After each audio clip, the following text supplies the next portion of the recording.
আসসালামু আলাইকুম। কেমন আছেন সবাই? চলে এসেছি বিক্রমপুরে। আজকে 29 তারিখ অক্টোবরের 25 সাল। বানানো হচ্ছে ভাপা পিঠা। ভাইয়ের বউ বানায় খাওয়াবে ননদকে ভাপা পিঠা। অনেক দিন পরে আসা, তাই ভাপা পিঠার আয়োজন চলতেছে। করো তুমি ভিডিও করি।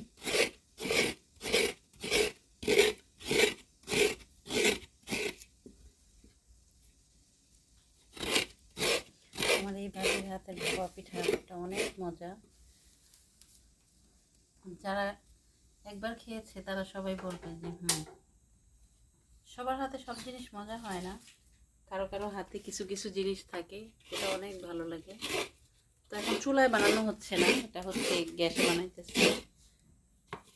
ভিতরে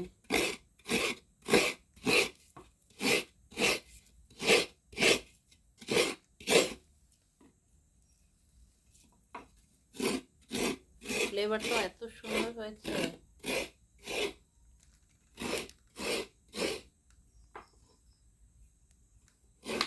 করে দিয়ে হালকা হালকা একটা উষ্ণ বাতাস আসছে, যেটাতে একটু শীত শীত একটা ভাব চলে আসছে।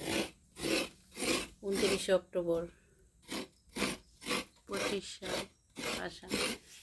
যাদের যাদের খেতে ইচ্ছে করতেছে একটু কষ্ট করে সবাই মিলে ঝিলে বানায় খেয়ে নেবেন। যদিও আমি পিঠা বানাতে পারি না, আমি পিঠা বানাতে পারি না, আমি শুধু এক একজনের বানানোটা খাই।